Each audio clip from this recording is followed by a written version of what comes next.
Canada's premier green building conference is coming to downtown Toronto on June 5th and 6th. Building Lasting Change is hosted by the Canada Green Building Council. For over a decade, Building Lasting Change has demonstrated a commitment to quality speakers, insightful sessions, and meaningful networking.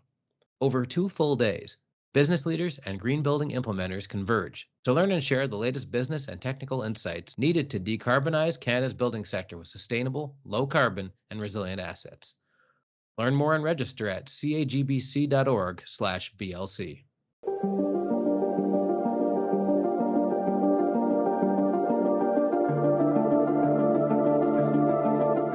Hello and welcome to the Construction Record Podcast. I'm digital media editor Warren Frey. On this episode, I talk to designers and architects in Kansas City about the design culture of the city and the region and the challenges and successes of building CPKC Stadium, the first ever women's soccer stadium in North America and the home of the Kansas City Current.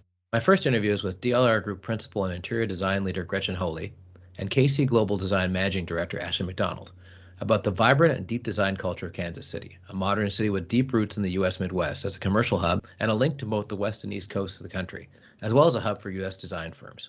I also have another interview with Generator Studio Senior Project Designer Jill Monaghan and Director of Interior Design Christina Franklin. They're the driving force behind the design for the KC Current women's soccer team's CPKC Stadium, which was purpose-built for the team and is the first of its kind. Here's that first interview with Gretchen and Ashley, followed by the interview with Jill and Christina.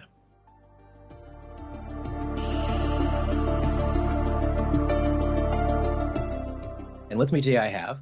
I'm Gretchen Holy. I am a principal and the interiors leader for our higher education sector with DLR Group. And hi, I'm Ashley McDonald and lead KC Global Design, which is an initiative that's focused on amplifying the design and construction work that stems out of our region. Okay, and we're going to talk later about the Kansas City, the new stadium that's in the works for a women's soccer team, which is a big project. But in the meantime, we're going to talk more generally about Kansas City, like I guess the design scene. So maybe you guys could tell me what's new and exciting and what sort of the background is of Kansas City in terms of bold design or lack thereof.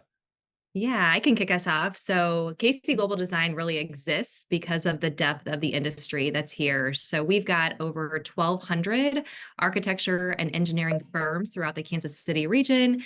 It's a $24 billion industry. And when you look at the top 25 headquarters for design firms across the country, we have the most with 4. So there's a lot of data that supports why we have a collective and initiative that's focused on amplifying the work that stems from so many firms in the Kansas City region.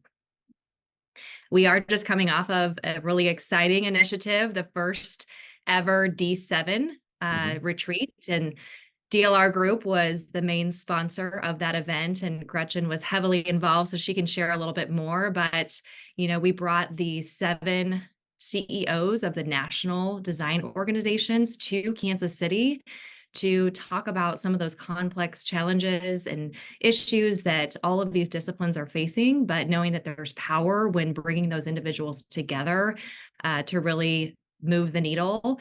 And it was a great dialogue and conversation that we are coming off of just last night, literally. So really exciting time. And, I mentioned earlier the depth of the industry here in Kansas City, and it's a very collaborative environment. And the goal of D7 and bringing these 7 CEOs to Kansas City was to do just that. So it really provided the perfect backdrop here in Kansas City. Okay, and Gretchen, did you want to add anything to that? Yeah, I would add, so I think part of the aspect in how this came about was Kansas City has, a Center for Architecture and Design. We have the largest Center for Architecture and Design in the nation. They exist everywhere, but typically it's more AIA, IIDA, and ASLA. So architecture, interiors, landscape tend to be the common, but we also have graphic artists, we have experiential graphic designers, we have planners, we have industrial designers. And so these 7 organizations are under one umbrella, which is the Center for Architecture and Design. And this idea, this notion to bring the D7, which is a play on the G7, to Kansas City came out of a first ever all 7 chapter leaders getting together last May. And so when we were there, we were like, well, we've never done this locally to bring all of the chapter leadership together to have a conversation about the design industry in Kansas City. And through that conversation, we were like, have the national leaders ever been brought together? And we did learn, Cheryl Durst, who's the CEO for IIDA, said, you know, I think somebody tried this about 10 years ago, but it fell flat. They didn't have a Dawn Taylor, who's the executive director for AIA here locally and the Center for Architecture and Design. She's very tenacious and absolutely was critical in getting this executed. But I think part of the reason, one of the first questions at our lunch on Wednesday when all of the folks got in town was, why do you think you were able to do this? And I think we were able to do it partly because we're in the Midwest. We're a very supportive, industry with a very tight-knit community. And so, and again, the fact that we have these 7 organizations that come together on a regular basis, which no other city has. And so I think we have a very unique mix here, and many other cities are very jealous of what we have going on. So. I have to put table stakes in here. I'm an ignorant Canadian, so I don't know a lot about Kansas City. I basically know about New York, and that's about it, because that's the city I've been to most. I'm in Vancouver, which is not, although I'm from the prairies, which is our version of the Midwest. Yeah. So there is some tie in there. Anyway, so just to say, any questions I ask, expect them to be a little dumber than you're used to. So my next question is, you mentioned some of the challenges. What are some of those challenges, and how is Kansas City poised in some way to best them, I guess? Do you want me to? I'll start. I mean, I think that the thing that a lot of our conversation, we had conversations about equity and diversity, again, being in the Midwest, being in the center, not on a coast. Clearly, we have kind of workforce and pipeline challenges with having a diverse, the universities that maybe we pull from don't have diverse student bodies. And so that's a challenge, but that's a challenge that every industry is facing. There are lots of challenges, but I think the thing that we feel like we are uniquely positioned to have a positive impact on is carbon. We had a conversation yesterday morning about going from carbon literacy to carbon competency to carbon proficiency. And that was kind of the ask that we had of these 7 organizations is, as integrated designers, how can we all work together to have a positive impact on the environment? That the time is now to do this. And so the firm I work for is an integrated firm. We have 5 of the 7 organizations represented on our staff. And so that was a big conversation that we had, was around the climate and environment, and the fact that because we all exercise design thinking on a daily basis, that we are the best positioned industry to tackle these challenges. Well, and I think too, that's a great segue to, why Kansas City. And if you look at our history around sustainability and really being pioneers in the green movement, starting back in the early 90s, again, another reason why it made perfect sense to have this discussion and conversation here in Kansas City. And we talk a lot about, the talent challenges that everyone is facing. I think all of the momentum that's happening in Kansas City right now really positions us well to spark that curiosity with professionals, young professionals, or those who are maybe looking to, continue their career elsewhere. When you think about a Super Bowl team, the Kansas City Chiefs, of course, Taylor Swift and Travis Kelce certainly help with that story as well.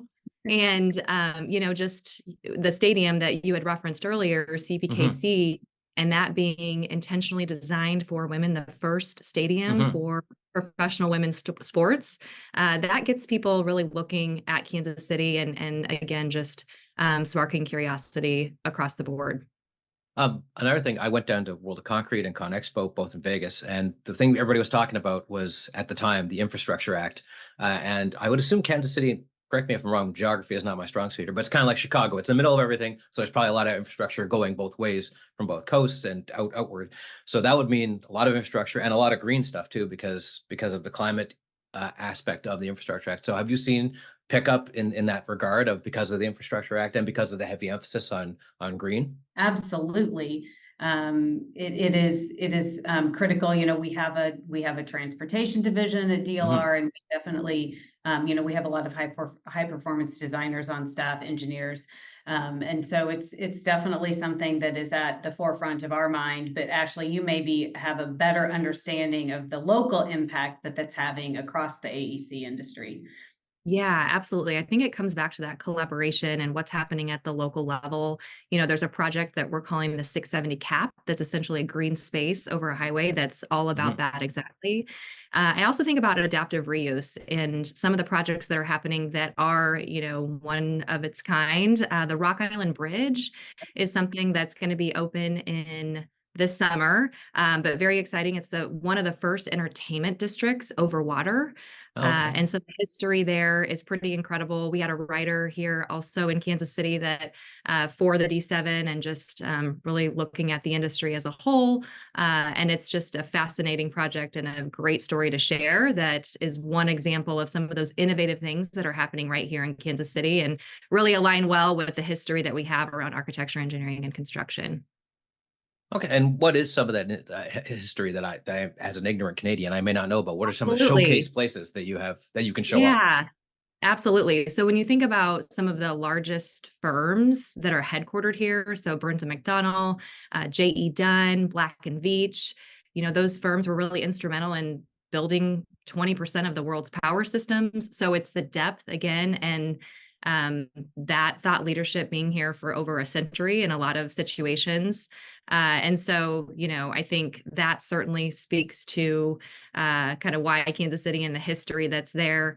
And then, you know, that sense of that Kansas City nice is what we like to call it here, but it is something that's unique for our market in terms of not only have those individuals and those thought leaders been here for many times, there's generations of those architects and Hmm. designers, but there's that sense of collaboration that really weaves through, and it's evident in what you see locally, but then also nationally and on a global scale. So, and back to kind of that talent aspect that I was talking about earlier, you know, another way that we really try and recruit that talent to Kansas City is we talk about, okay, it's a unique ecosystem that's here. We have small size firms, we have mid-size firms, large size firms, women-owned firms. And so if somebody comes here and takes a job at a larger firm like a Burns and McDonnell or a Black and Veatch, and for whatever reason it's not what they anticipated, there are so many other opportunities that would be a better fit maybe for that individual. So Hmm. I think just, you know, the uniqueness of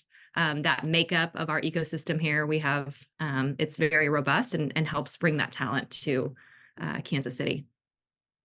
Yeah, and I think too, I think some of the, you know, going back to some of the history, I mean, you know, Kansas City, again, and I'm ignorant, I don't know when Kansas City was founded, but we have, you know, the 18th and Vine District. So Hmm. the D7 Summit was part of a larger Kansas City Design Week event that the center puts on every year. It always, you know, encompasses Earth Day. It's about a 10-day long kind of extravaganza, and it is the purpose of it is to engage the broader community in the design industry. And so, you know, the 18th and Vine District was our jazz district, and that is getting a whole, you know, kind of new life breathed into it. It has always been still the place to go for jazz, but now there are businesses that are infusing capital into those neighborhoods. The, you know, the stockyards in Kansas City are, you know, we refer to them as the West Bottoms. Hmm. That is undergoing, you know, it's been a very grassroots kind of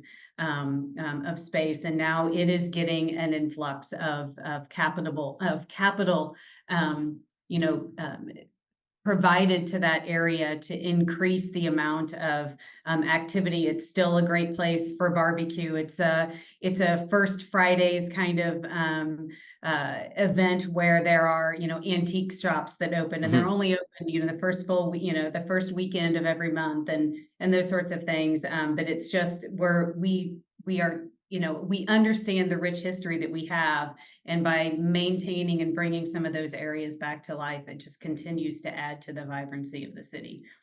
One thing I would add, as far as your question about the history that's here, a Mhm. lot of people in general are familiar with the sports architecture history, and those roots do go very deep. Mhm. But when you look at the data that backs that up, so 19 of the last 30 NFL stadiums were designed by Kansas City firms. And also, when you look at firms like Populous that are based here in Kansas City that have designed for several of the last winter and Olympic stadiums. So, I think that also speaks to just the history that's here and the longevity of, those individuals that have and pass that on to generations, Mhm. right?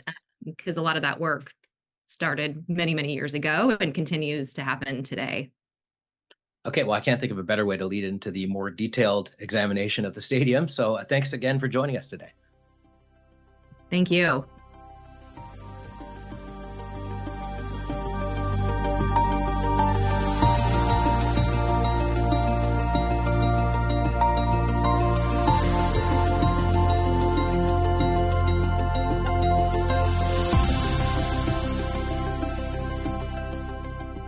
With me, I have. Hello, everybody. This is Jill Monaghan. I am a senior project designer with Generator Studio. Quick 5-second introduction to Generator Studio. We are a sports and interior design firm located in Kansas City, Missouri. But outside of that, we are mostly hospitality focused. And we work in a lot of different sectors of the market. Yeah, and you have Christina Franklin, Director of Interior Design here at Generator Studio. So with Jill kind of in lockstep under her overall guidance for projects, but definitely running a little bit of that hospitality approach as we look at all the design for our projects. And we're here to talk about a brand new stadium that's planned in Kansas City that is the first ever women's sport focused soccer stadium. So maybe you guys could A, correct me if I got any part of that wrong, and B, explain in general terms what the stadium's all about. Yeah, I will kick us off. You didn't get any of it wrong, except it is not being planned. It is open. Oh, okay. It Oh, okay. Never mind then. Great. fully Even better. functioning and operational. So at a high level, it's an 11,500 person capacity stadium, the first purpose-built stadium for a women's professional sports team in the world. They are not a secondary tenant. This is fully customized and built for the Kansas City Current as the primary tenant. And it has a variety of different kind of seating products, options, premium, supporter section, all of that I'm sure we'll get into in more detail here. And my first question is, I'm going to ask about what specifically makes this purpose built. But first, I'd like to know, because any stadium or any infrastructure project of that magnitude is always going to have challenges. So what were the challenges of building this project? Yeah, I mean, I think just to high level, I think one of the biggest challenges was that there was no precedent. Mhm. And so we were in live time creating this along with the longs, kind of setting those standards, which every facility is then built on after that point. So not only built on, but then judged by, right? So that was kind of in the back of our minds, the forefront of our minds in every capacity for everything we were designing. And so I think something that previously had felt really unattainable was now going to be a reality. And so with that came a sense of pressure and responsibility, not only for Kansas City, but, obviously to little girls everywhere and just Mhm. kind of growing women's athletics and growing the sport further. Next, I was going to ask, so what is it about women's soccer in particular that it reflects design choices? Because to me, I was just like, well, it's soccer. How would it be any different than it? But I'm probably wrong about that. So maybe explain to me how it is different, what in terms of design you needed to do to adapt it to this sport. Yeah, I will say one of the interesting things regarding and circling around that conversation truly is from a functional standpoint, stadiums are stadiums. Mhm. And I think what makes this one unique and special is because of who it was for and how we reacted to that. And also, arguably, there should be nothing here that is lesser than. If anything, everything should be equal to or greater than exactly what we would do for a male soccer team. Mhm. Mhm. That is really at the ethos of the vision that the Longs and team ownership had. Is these are athletes. This is first and foremost a stadium for the Kansas City Current athletes. And then how do we balance the team centric focus with world-class facilities as we grow our club and grow the game, with making sure we're also embracing the city and being outward looking as well as inward looking. Mhm. And are there any special features, flourishes, innovative construction techniques you used? And since I would presume there's more women in the audience, is there more stuff that you, from the ground up, said, okay, let's make this a more welcoming environment? Yeah, I mean, I think back to Jill's point, like we were trying to make this for athletes, but we were also, Mhm. as we were designing the stadium, really trying to factor in all kind of guests and all fans that would be coming, knowing that everyone experiences a game in a different way and wants a Mhm. different experience. And so we were trying to be mindful of that every time we looked at how a different like premium seat was impacted and or the sightlines were impacted or our overall kind of concourse and circulation through the space. We wanted to make sure that it felt really inclusive and inviting for all to attend the Mhm. stadium. I think some of the features that we wanted to make sure, like we might have a few more women's restrooms in this stadium than perhaps some. We've definitely gotten some feedback that that's been a nice change. So we Mhm. have that working in our favor. But outside of that, Jill, I don't know if you want to continue to add on that. In terms of kind of design flourishes, I think one of the most developed, scrutinized, and iterated aspects of the stadium, understandably, is the roof. But it's Mhm. typical for any stadium, right? About how much do you cover? How do you cover? What is it inspired by? How is it designed? And in this case, we worked really closely with the ownership of the team as well as kind of the Willoughby, one of our local design partners, and we should hit on kind of our collective women-led and local design team later. But they worked with the current developing the actual brand of the team, and then certainly on how we integrated that into the design of the stadium. And as part of all of that, and knowing the backstory of the brand with the stadium being on the river, one of the things we were really looking at and the ultimate kind of driving factor behind the roof form was how do we capture something as dynamic and powerful as this idea of the current and the brand of the current in a static roof form. Mhm. And that led to where we landed with this kind of swooping curvilinear shape above the supporter section that functionally also kind of really traps the and bounces the noise and all the raucous energy and environment of the Mhm. supporters back across the stadium. It also provides a kind of more targeted solar shading on the south end of the stadium, then lifts up for programs. So it did a lot of different things at once. Okay, and one of the things I saw in some of the promotional materials is safe standing seating, and I don't know what that is, so maybe you could explain what safe standing seating is. I will do my best. I know historically it comes from some unfortunate incidents that happened in European football or their Mhm. soccer, where there was some lack of crowd control and crushing Right. things happen, Okay. where Yeah. they, Yeah. they would they would oversell stadiums to the point that it became dangerous. Mhm. And safe standing is kind of the response to that, where you have a designated area that is equivalent to a seat and there's a built-in rail so that you can't be crushed in the Right. event of Right. a dramatic crowd movement, and Mhm. so it's tied to a designated space per person to prevent any kind of disaster from happening. And you mentioned women's washrooms, and I just like to say, as somebody who's been to a number of, and only the men's washrooms, obviously, they're hideous. So I'm glad you you did that. Men's washrooms in any stadium I've ever been in are lacking. Let's put it that way. That might be just down to the men, not the designers. But anyway, you also there's a high end club within this. So I was just wondering, besides the outside stuff, you're going to have HVAC, kitchen, all the amenities. How do you integrate that into a stadium? I assume it's the same as you'd integrate in any other stadium, but that in of itself is interesting, just how you have to take this inside luxurious chunk and then make that part of what's essentially an outside activity. Yeah, I mean, and so for us, all of our premium, more premium are within kind of four walls. So it is Mhm. housed underneath a large section of the stadium itself. But for us, it was really about working well with our MEP consultants to conceal and hide as much as possible within those premium spaces. Mhm. The worst feeling is when your design gets impacted by either kind of structural constraints or MEP requirements. And so having those consultants on board from the beginning really, and they were all local, allowed us to blend kind of seamlessly with the guts of the space. So the stuff that's obviously required, you need to have, but maybe you don't want it exposed. So for CPKC, we really wanted to make sure that in our premium spaces, we had little to no kind of exposed ductwork and minimize the noise impacts, which some of that can have. And we did that through additional acoustic insulation. But however, the importance for those high-end clubs was really driven by the owners, the longs, and the operators wanting to elevate their offerings and kind of diversify what those premium offerings were. So we looked at CPKC through that same lens, wanting to have that immersive kind of fan and guest experience through those unexpected premium moments in those lifestyle spaces. So you have a premium entry, you have a premium hallway, kind of takes you past all these suites, in each step of the way, you're getting a different part of the story from a brand and a storytelling standpoint of development of KC Current, kind of where they've been, where they're headed, the integration within Kansas City.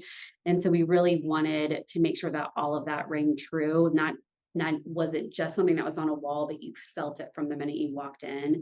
And we wanted to make sure that through those storytelling and branding moments that it felt authentically Kansas City and really Kansas City Current. We wanted the brand to lead a lot of the design. And so we really leaned into heavily that coloration of their actual brand, their crest. And so we had those moments, highlighted within the space.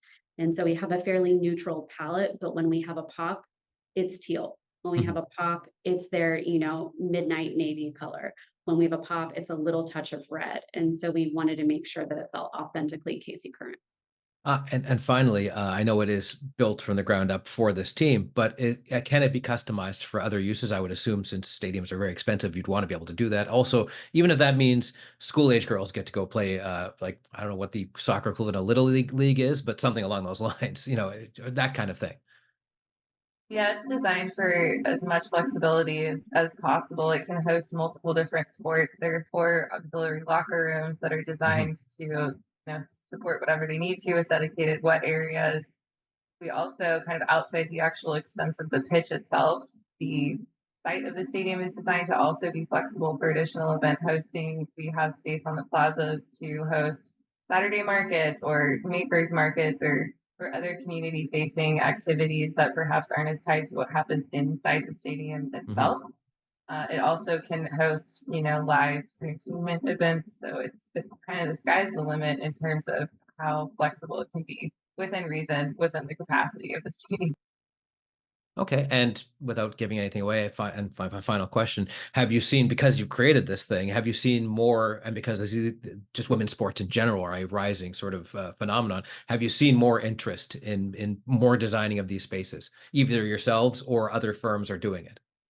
Yeah, I'll touch on it quickly and then Jill can pipe in, but we definitely have seen growth in this size of stadium. And I think it's kind of this sweet spot, right? It's 11,500 and, can flex up as needed for depending on what sport it is. But I think we're seeing that desire to scale down these really large arenas and stadiums to something that feels more approachable, right? Something that feels a little more attainable on a budget side.